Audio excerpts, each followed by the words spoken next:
오늘 말씀의 제목이 이제 내가 돌아올 때까지 장사하라 그랬습니다. 우리는 복음 장사꾼입니다. 열심히 장사하십시다. 우리 서로 한번 또 인사할까요? 열심히 장사합시다.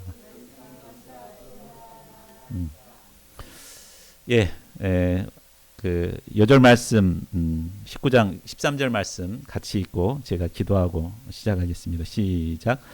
그 종 열을 불러 은하 열 문화를 주며 이르되 내가 돌아올 때까지 장사하라 하니라. 고마우신 하나님, 참 하나님의 잃어버렸던 저희들을 예수님을 통해서 찾아주시고 회복의 은혜를 허락해 주신 것을 감사합니다.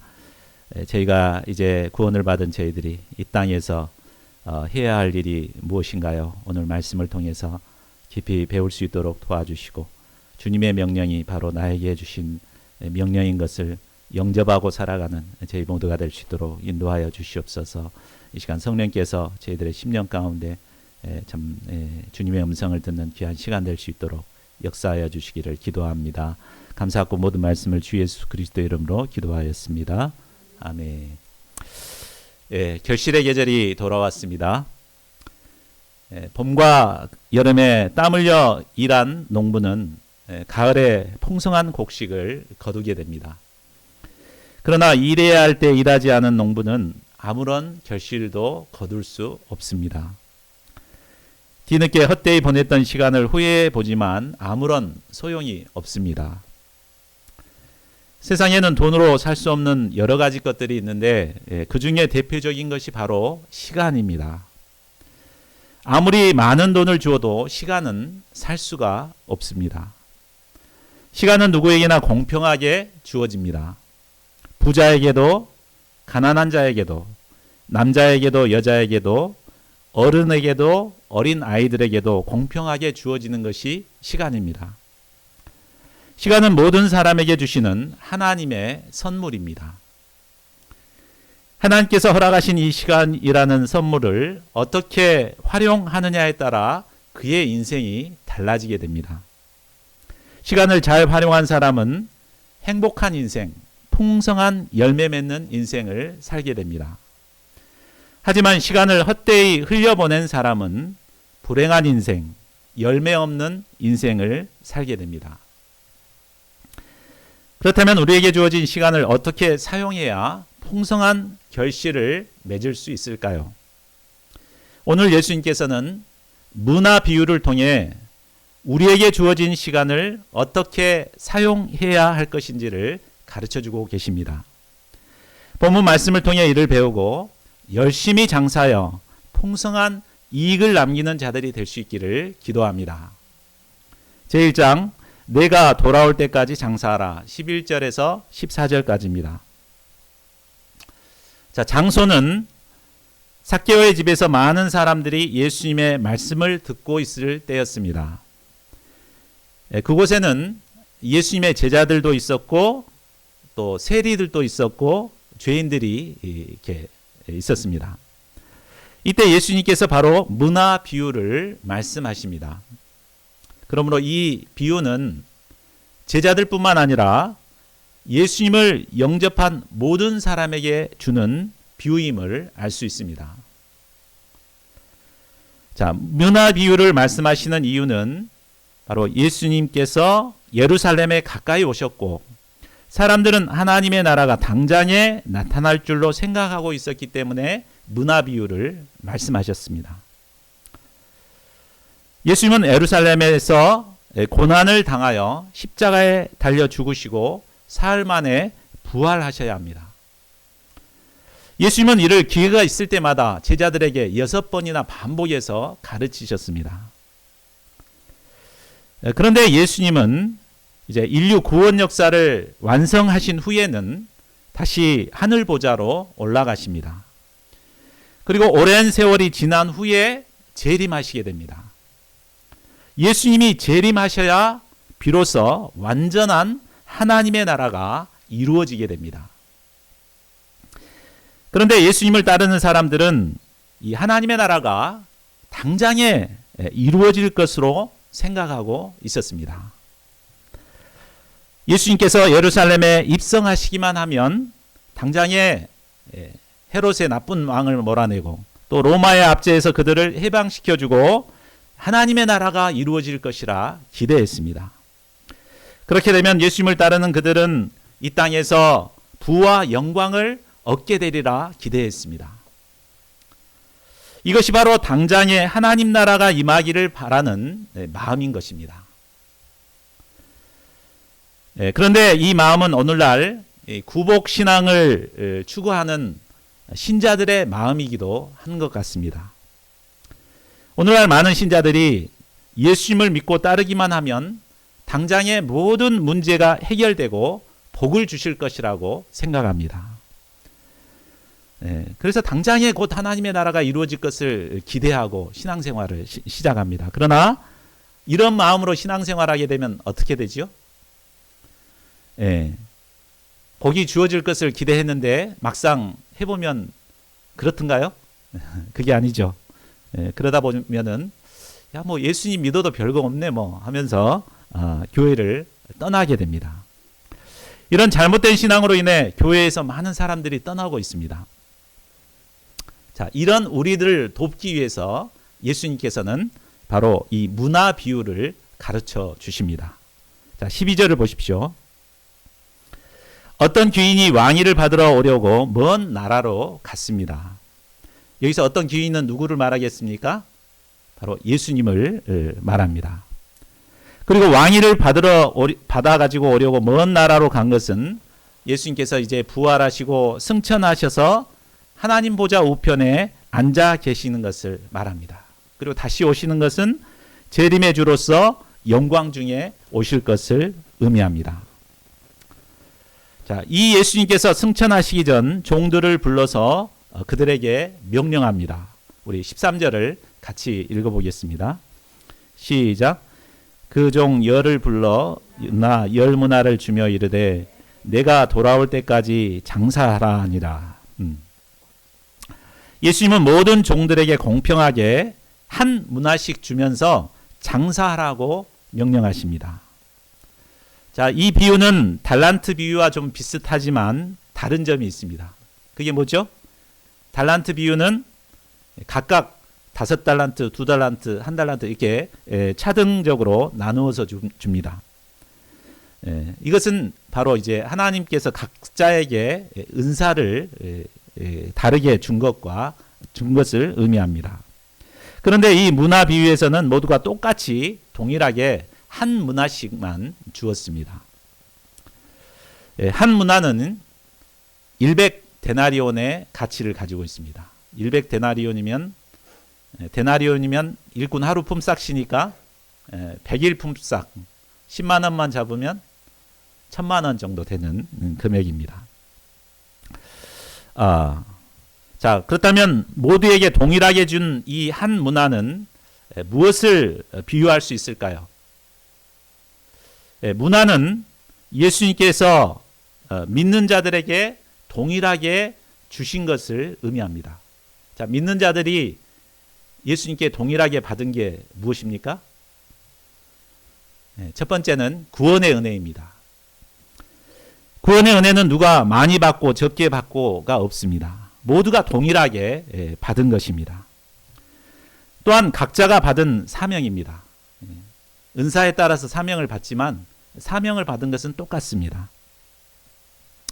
이 사명을 통해 우리는 하나님의 영광을 드러내고 하나님 나라를 확장시켜 나가야 합니다. 또 이를 잘 감당하라고 하나님께서는 우리에게 생명을 주시고 건강을 주셨습니다. 하루 24시간이라는 시간도 동일하게 주셨습니다. 자, 구원을 받았다면 누구나가 다 이런 문화를 가지고 있습니다. 우리는 하나님께서 주신 이 문화로 열심히 장사를 해야 합니다. 그래서 많은 이익을 남겨야 합니다. 그러나 장사할 수 있는 환경은 그리 녹록지 않았습니다. 14절을 보십시오. 귀인이 왕위를 받으러 떠난 뒤 백성들은 그를 미워하여 사자들을 뒤로 보내서 우리는 이 사람이 우리의 왕됨을 원하지 아니하나이다 라고 했습니다. 실제로 이스라엘 역사에 이런 일이 일어났다고 합니다. BC 4년에 헤롯 대왕이 죽을 때 자신의 세 아들에게 그 지역을 나누어서 다스리도록 유언합니다. 안디바, 빌립, 아켈레오 있는 세 명인데 아켈레오는 로마에서 인정을 해주지 않습니다. 그러니까 아켈레오가 왕위를 받아가지고 오기 위해서 로마로 가게 됩니다. 이때 아켈레오가 왕이 되는 것을 반대하는 유대인들이 따로 50명의 사절단을 보내서 반대하는 운동을 합니다. 이 배경에 가지고 이제 이 문화 비유를 한 것이죠. 자, 이 사건은 이런 그 종들이 이 문화를 가지고 장사하기가 얼마나 힘든 환경이었는가를 보여주고 있습니다. 종들이 장사해서 이윤을 남겨야 할 고객이 누굽니까? 거기 사는 백성들입니다. 근데 적대감을 갖고 있는 그 백성들을 감동시켜서 장사를 해서 이윤을 남겨야 된다? 이 보통 힘든 일이 아닙니다. 그들은 주인을 미워했기 때문에 주인의 종들도 미워했을 것입니다. 그들이 장사하는 것을 방해하기 위해서 괜히 트집을 잡아가지고 좋은 상품을 갖다가 이렇게 반품을 시키고 막 이렇게 크레임을 걸었을 것입니다. 또 나쁜 소문을 퍼뜨려서 손님이 못 가도록 그렇게 했을 것입니다. 종들은 이런 분위기에서 장사하는 것이 참 난감했을 것입니다. 주인에게 받은 장사 자금이라고는 고작이야 1,000만 원 뿐입니다. 1,000만 원은 쓰기에는 좋지만 그것 갖고 장사하기는 턱없이 부족한 돈입니다. 우리 태연 형제님 이 얘기를 들어보면은 이 1,000만 원 정도 할 수 있는 일이라고는 니어커 사가지고 풀빵 굽는 이거밖에 할 것이 없다고 했습니다. 더군다나 이 팔아야 될 대상은 나에게 적대감을 갖고 있는 이런 사람입니다. 자, 이런데 어떻게 장사를 해서 이익을 남길 수 있겠습니까? 자, 이런 상황은 마치 오늘날 우리가 복음 역사를 섬겨야 하는 환경과 너무나 흡사합니다. 참 오늘날 어떻습니까? 다들 기독교 막 개독교 하고 막 교회 다닌다 그러면 너 아직도 교회 다니냐? 막 이렇게 말하잖아요.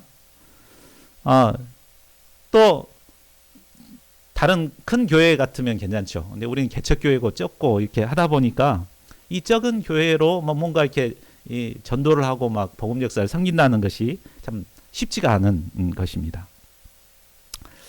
자, 그러나 예수님은 이런 어려운 악조건 속에서도 우리가 장사하기를 원하십니다. 이를 위해서 예수님께서는 우리에게 구원의 은혜도 주시고 사명도 주셨습니다. 또한 생명과 건강도 주셨습니다. 하루 24시간이라는 시간도 주셨습니다. 우리는 주님이 주신 이 문화를 이용해서 힘들지만 어렵지만 어찌하든지 장사를 해서 이윤을 남겨야 합니다. 자, 그러면 우리가 어떻게 장사해야 이윤을 남길 수 있을까요? 제2장 작은 것에 충성한 종들 15절에서 19절 말씀입니다. 백성들의 반대가 있었지만 결국 귀인은 왕위를 받아서 돌아왔습니다. 이는 장차 예수님께서 심판의 주로 재림하실 것을 말해줍니다. 재림하신 예수님께서 가장 먼저 하신 일은 바로 문화를 준 종들과 결산하는 일이었습니다. 우리 같았으면은 나를 반대했던 사람들 먼저 그냥 싹쓸이를 해버리고 싶잖아요. 근데 잠시 놔두고 종들이 어떻게 장사했는가 이제 결산을 하고자 했습니다. 예수님의 관심은 문화를 주었던 종들이 어떻게 장사했는가, 오로지 그것에 있었습니다. 이 때문에 가장 먼저 은화를 준 종들을 각각 부릅니다. 자, 여기서 우리는 인생에는 반드시 결산의 때가 있다는 것을 배우게 됩니다. 우리가 한 해를 지나고 나면 연말 결산을 하지요. 근데 결산을 해보면 한 해 동안 어떻게 장사했는가 다 나오게 됩니다. 그런데 연말 결산은 다음에 얼마든지 만회할 기회가 있습니다. 그러나 인생의 결산은 다시는 만회할 기회가 없습니다. 성경은 인생의 결산의 날이 있음을 여러 곳에서 말씀하고 있습니다. 대표적인 말씀이 고린도후서 5장 10절인데 한번 같이 읽어볼까요? 시작. 이는 우리가 다 반드시 그리스도의 심판대 앞에 나타나게 되어 각각 선악간에 그 몸으로 따라 받으려 함이나. 예. 다 반드시 각각, 이 말은 한 사람도 예외 없이 심판대 앞에 서게 된다는 것이에요. 나는 우리 부모님이 믿음이 좋으니까 나는 좀 제외되겠지, 나는 UBF 다녔으니까 제외시켜 주겠지, 그러지 않습니다. 한 사람도 예외 없이 심판대 앞에 예수님과 나와 단독자로 서게 됩니다. 우리는 젊기 때문에 그 죽음에 대해서, 심판에 대해서 그렇게 관심이 없습니다. 그러나 이근감만 떨어지는 것이 아니라 땡감도 떨어집니다. 얼마 전에 생때 같은 젊은 150명의 젊은이들이 죽음을 당하지 않았습니까? 우리는 때가 되면, 하나님이 부르시면 언제든지 있는 모습 그대로 심판대 앞에 나가게 되어 있습니다. 그리고 내 몸으로 행한 것에 따라 심판을 받게 됩니다. 우리가 인생을 함부로 마음대로 살 수 없는 이유가 바로 여기에 있습니다. 자, 그러면 한 문화를 받았던 종들은 각각 어떻게 장사를 했습니까? 16, 17절을 보십시오. 첫째 종이 주인에게 나와 자랑스럽게 말했습니다. 주인이여, 당신의 한 문화로 10문화를 남겼습니다. 와. 그 종은 장사를 해서 10배의 이익을 남겼습니다. 대단하죠? 그 환경에서, 그 열악한 환경에서 10배의 이익을 남겼습니다. 주인의 마음은 심히 기뻐서 그 종을 칭찬합니다. 잘하였다, 착한 종이여. 내가 지극히 작은 것에 충성하였으니 10골 권세를 차지하라. 종이 받은 가장 큰 상급은 바로 주인의 인정과 칭찬이었을 것입니다. 우리는 사람들의 작은 인정과 칭찬만 받아도 기분이 좋습니다. 하물며 만왕의 왕이 되시고 온 세상의 주인이 되신 예수님께서 인정하고 칭찬해 주시면 얼마나 영광스럽겠습니까? 그런데 예수님은 칭찬만 하지 않으셨습니다. 그가 남긴 10문화를 다시 그에게 주셨습니다. 뒤에 보면 그게 나오죠. 10문화를 가졌다 그러잖아요. 또 뿐만 아니라 종의 신분을 벗어나게 하시고 10골을 다스리는 놀라운 축복을 주십니다. 이는 주님과 버금가는 영광을 주신다는 것을 말해줍니다.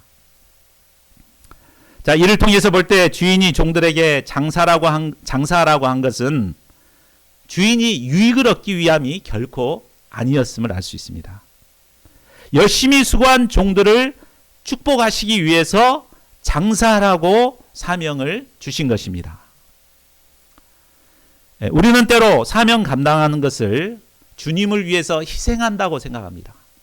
구원 받았으니까 마지못해서 이거 조금 해줘야지, 이렇게 생각하면서 섬기기 쉽습니다. 그러나 주님이 주신 사명을 감당하는 것은 결국 우리 자신을 위한 것입니다. 우리에게 맡겨주신 사명을 잘 감당할 때 장차 우리는 재림하시는 예수님으로부터 말할 수 없는 넘치는 축복을 주십니다. 제가 이 축복을 믿기 때문에 안정된 직장도 버리고 화려한 세상 것도 버리고 이 길을 가고 있지 않습니까? 세상 친구들은 이해를 못해요. 왜 좋은 직장 놔두고 그 험한 길을 하냐? 왜? 하나님의 상급이 있기 때문에 그런 것이죠. 자, 18, 19절을 보십시오. 둘째 종은 한 문화로 5문화를 만들었다고 보고했습니다. 주인은 첫째 종과 비교해서 왜 많은 유익을 남기지 못했는가 책망하지 않았습니다. 그 종이 최선을 다한 것 자체를 귀히 여기시고 똑같이 칭찬해 주셨습니다. 그리고 일한 대가로 5골을 차지하는 권세를 주셨습니다. 첫째 종과 둘째 종은 장사하기 어려운 상황에서도 열심히 장사를 했습니다. 그리고 결국 5배와 10배의 수익을 거둘 수 있었습니다. 그렇다면 그들이 어떻게 장사하기 어려운 그 어려운 상황에서 이처럼 많은 이익을 남길 수 있었을까요? 이게 중요하죠. 첫째로 그들은 주인과 좋은 관계성을 맺고 있었기 때문에 가능했습니다. 17절을 보십시오. 주인은 열 문화를 남긴 종에게 잘하였다, 착한 종이여 라고 칭찬합니다. 여기서 착한 종이란 말은 다른 말로 주인과의 관계가 아주 좋은 종이라는 것을 말해줍니다. 착한 종은 주님을 진심으로 사랑했고 주인을 기쁘시게 하기 위해 최선을 다하고 싶어 했습니다.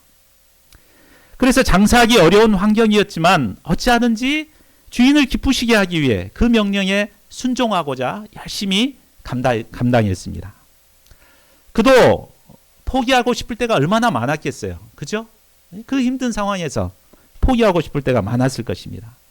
만일 주인과 관계가 좋지 않은 종이었다면 아마 주인을 원망했을 것입니다. 이것도 장사 자금이라고 이런 걸 주고 장사해라 그런다고 짜증을 내고 원망하고 포기해버렸을 것입니다.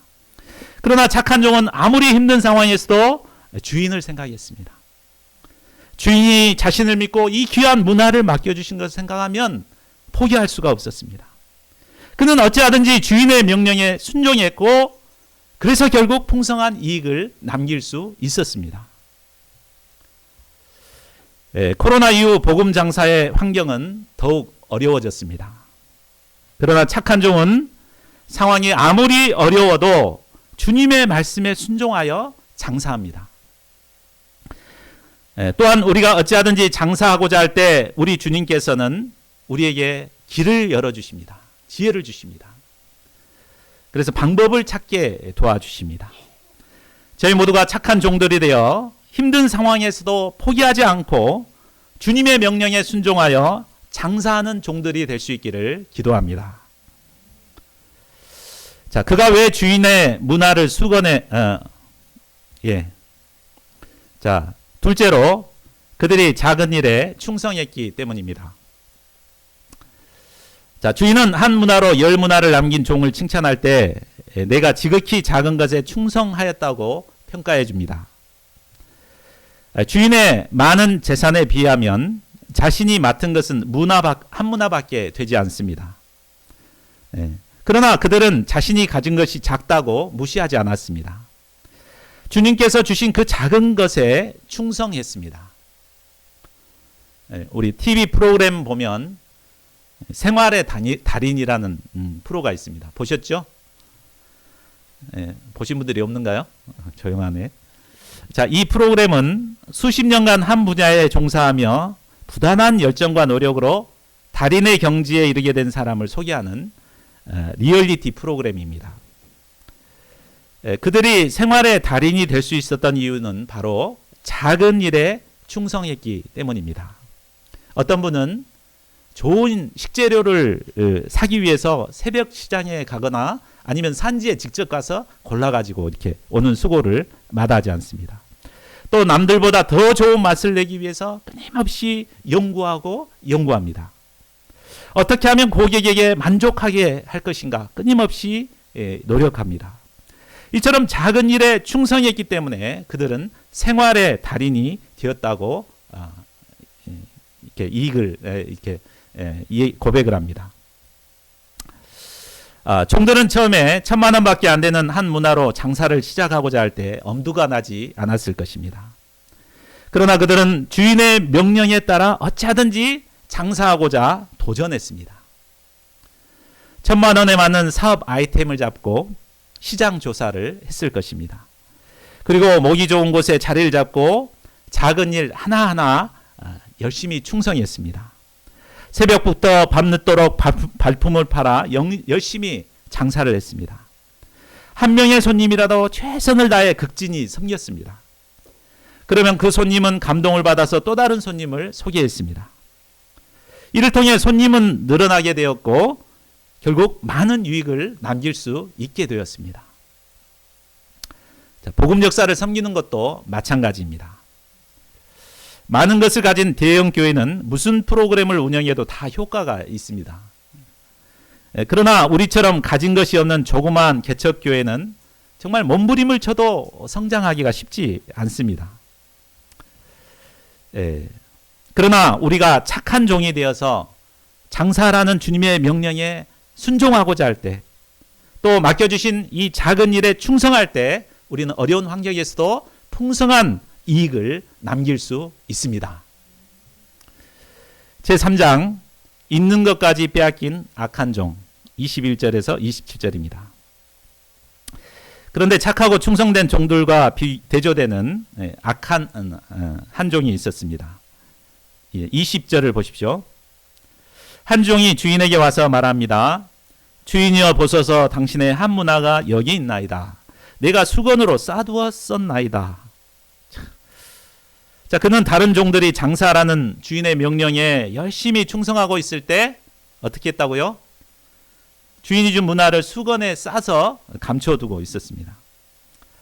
자, 이는 하나님께서 주신 문화가 뭐였습니까? 구원의 은혜, 사명, 생명, 시간, 이런 것들 다 싸가지고 그냥 묻어두고 있었다는 말입니다. 헛되이 시간을 보내고 있었다는 말입니다. 자, 그가 왜 주인의 문화를 수건에 싸두었을까요? 21절을 보십시오. 그는 이렇게 변명합니다. 이는 당신이 엄한 사람인 것을 내가 무서워함이라. 당신은 두지 않은 것을 취하고 심지 않은 것을 거두나이다. 그가 장사하라는 주인의 명령을 무시하고 문화를 수건에 싸둔 이유는 두 가지였습니다. 첫째는 주인을 엄한 사람으로 생각하고 무서워했기 때문입니다. 그는 주인을 잘 모르고 있었습니다. 그는 주인이 조금만 잘못해도 심판하시는 그런 무서운 분, 엄한 분으로 생각했습니다. 만일 자신이 장사해가지고 조금이라도 손해가 나면 막 몇 배로 보상을 해라고 막 이렇게 할 사람처럼 생각됐습니다. 그러나 주인이 과연 그런 분이십니까? 아닙니다. 주인이 종들에게 장사라고 명령한 이유는 이윤을 얻는 것이 결코 아니었습니다. 자, 15절을 다시 보면 주인이 왕위를 받아가지고 돌아올 때 무엇을 확인하고자 합니까? 그들이 얼마를 벌었는가 이것을 확인하고자 합니까?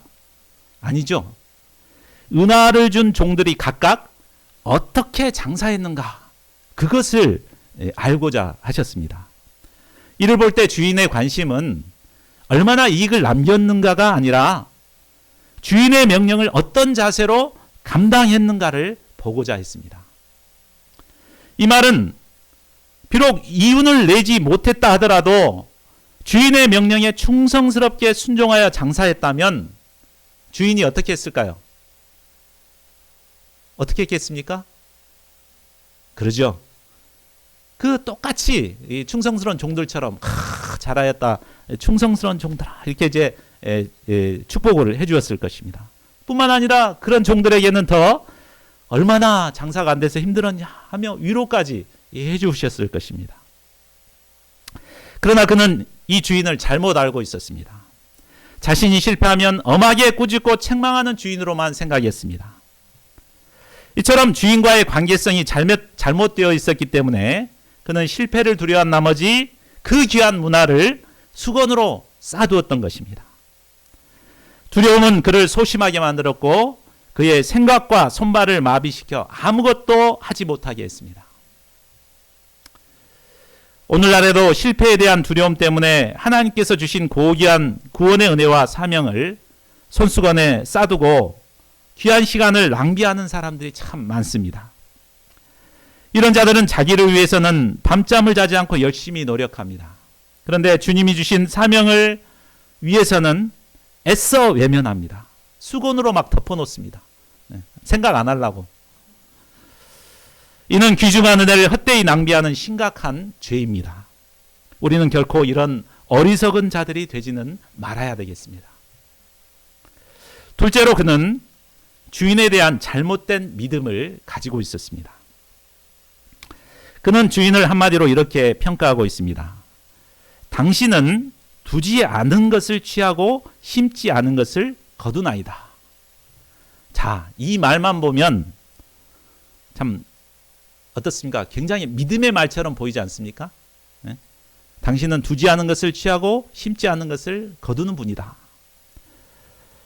예. 이 말대로 주님은 두지 않은 것을 취하시는 창조주 하나님이 되십니다. 심지 않은 것을 거두시는 능력의 주님이 되십니다. 내가 젖먹던 힘까지 내서 아등바등 노력해봤자 이익을 남기기 어렵습니다. 그러나 주님이 하시려고만 하면 수천 배, 수만 배의 이익도 남기실 수 있는 분입니다. 그렇다고 하면 내가 굳이 열심히 노력할 필요가 뭐가 있겠습니까? 그죠? 이런 생각으로 그는 스스로를 합리화하며 문화를 수건으로 싸두고 있었습니다. 자, 그런데 오늘날도 이런 잘못된 믿음으로 주님의 문화를 수건으로 싸두는 사람들이 있습니다. 내가 안 해도 주님이 다 알아서 하실 텐데 뭐 이렇게 힘들게 아등바등 장사를 할 필요가 있는가 하며 아예 일할 생각을 하지 않습니다. 참 이런 사람을 보면 대단히 믿음이 있는 사람처럼 보입니다. 그러나 이런 사람을 예수님이 뭐라고 하십니까? 22절을 보십시오. 주인이 이르되 악한 종아. 주인은 그를 악한 종이라고 책망합니다. 그가 어떤 점에서 악한 종입니까? 그는 주인의 명령을 순종하지 않고 자기 나름대로 판단했습니다. 그의 말만 들으면 믿음 있는 것 같았지만 실상은 주인의 명령을 무시하고 자기 마음대로 행한 교만하고 악한 종이었습니다. 만일 그가 조금이라도 주인을 생각했더라면 그 돈을 은행에 두어 이자라도 찾게 했을 것입니다. 그러나 그는 주인에게 손해만 끼치는 악하고 무익한 종이요 쓸모없는 종이었습니다. 24절을 보십시오. 주인은 곁에 섰는 자들에게 그가 가진 한 문화를 빼앗아 10문화 있는 자에게 주라고 하십니다. 그는 지극히 작은 것에 충성치 않음으로 말미암아 자신이 가지고 있던 한 문화까지도 빼앗기고 말았습니다. 아까 문화가 뭐라 그랬어요? 구원의 은혜, 사명 다 빼앗겨 버린다. 우리는 예수님 믿기만 하면 구원받고 천국 가는 건 일도 아니다 이렇게 생각하죠. 근데 여기 보면 어때요? 빼앗긴다고 했어요. 주인이 10문화를 가진 자에게 악한 종이 가지고 있던 한 문화를 주자 사람들은 주여 그에게 이미 10문화가 있나이다 라고 말합니다. 작은 일에 충성한 종에게 너무 많은 축복을 주시는 거 아닙니까? 이렇게 묻는 말입니다. 그러나 주인은 무엇이라고 대답합니까? 26절을 우리 함께 읽어보겠습니다. 26절 시작. 주인이 이르되 내가 너에게 말하노니 무릇 있는 자는 받겠고 없는 자는 그 있는 것도 빼앗기리라. 주인은 착하고 충성된 종에게는 더 받게 하십니다. 그러나 장사하려는 영적 소원도 없고 믿음도 없는 자에게는 있는 것마저도 빼앗아 버리십니다. 이것이 바로 영적 세계의 원리입니다. 착각하지 마십시오. 저희 모두가 착하고 충성된 종이 되어 장사함으로 더욱 풍성한 축복을 누리는 자가 될 수 있기를 기도합니다. 자, 말씀을 맺겠습니다. 이상을 통해 하나님의 나라가 당장에 나타날 줄로 생각하는 자들에게 문화 비유를 가르치신 예수님을 배울 수 있었습니다. 이 비유를 통해 우리는 예수님이 재림하실 때까지 열심히 장사를 해야 하는 사명을 가진 자들인 것을 배울 수 있었습니다. 사명을 가졌습니다. 믿습니까? 자, 그렇다면 이런 우리가 어떻게 이 어려운 시대에 이윤을 남기는 장사를 할 수 있을까요? 바로 착한 종이 되어 작은 일에 충성하는 것입니다. 통계청의 자료를 보면 국내 자영업자 폐업률이 갈수록 증가하고 있습니다. 2018년에는 거의 90%가 폐업을 했습니다. 그만큼 장사하기가 힘든 때입니다. 그러나 이런 어려운 불경기 속에서도 소수이지만 많은 이익을 남기는 사람들이 있습니다. 저는 이 말씀을 준비하면서 어떻게 하면 장사를 잘할 수 있을까 이렇게 하다가 이 장사의 신이라는 책을 읽었습니다. 이 책의 저자인 우노 다케시는 5평의 시골 작은 도시에서 장사를 했는데 얼마나 이렇게 장사를 잘했는지 수도권에 20개 점포를 운영하고 있고 그의 가게에서 배출해낸 사장만도 200명 이상이라고 합니다. 이런 불경기에 이런 일을 정말 신이죠. 장사의 신이었습니다. 그는 책을 통해 장사를 잘할 수 있는 비결과 노하우를 소개해 놓고 있습니다. 제가 그 책을 통해서 이 세 가지의 비법을 배웠습니다. 여러분들에게 한번 나누어 주고 싶은데요. 첫 번째는 이웃과 좋은 관계를 맺어 그를 고객으로 만들어야 한다는 것입니다. 우리가 이제 직장이나 이렇게 학교나 우리 친구들 이웃 있잖아요. 그 고객으로 보고 계속해서 좋은 관계성을 맺고 그들을 고객으로 만들어야 된다. 둘째는 한번 가게에 찾아온 손님은 다시 찾아올 수 있도록 재미있게 손님이 즐거운 가게를 만들어야 된다. 그래서 여기 오면 막 즐겁고 기쁘게 이렇게 해주는 거죠. 셋째로는 불경기일수록 가격을 내리지 말고 친절한 서비스를 추가를 해줘야 된다. 그래서 어떻게 하면 더 친절하게 해줄 것인가 거기에 대해서 계속 아이디어를 개발하고 이렇게 지속적으로 이렇게 해야 된다는 거예요. 그렇게 하면은 아무리 어려운 불경기 속에서도 이제 장사를 잘 될 수 있다. 이것을 말해주고 있습니다. 저는 이 책을 읽으면서 복음 장사에도 이걸 그대로 적용해야 된다는 것을 깨닫게 되었습니다. 이것이 바로 작은 일에 충성하는 것 같아요. 우리가 정말 우리 친구들 주변의 사람들을 교인으로 삼기 위해서 이렇게 그들에게 그리스도의 향기를 드러내고 섬기고 또 한 번 온 우리 양들을 정말 여기서 행복을 누릴 수 있도록 이렇게 재미있게 해주고 놀아주고 또 그 어려울수록 계속해서 새로운 아이디어를 내서 즐겁게 이렇게 하는 교회가 된다면 우리가 어려운 이 시대에도 계속해서 많은 유익을 남길 수 있을 것입니다. 이제 주님이 오실 날이 점점 다가오고 있습니다.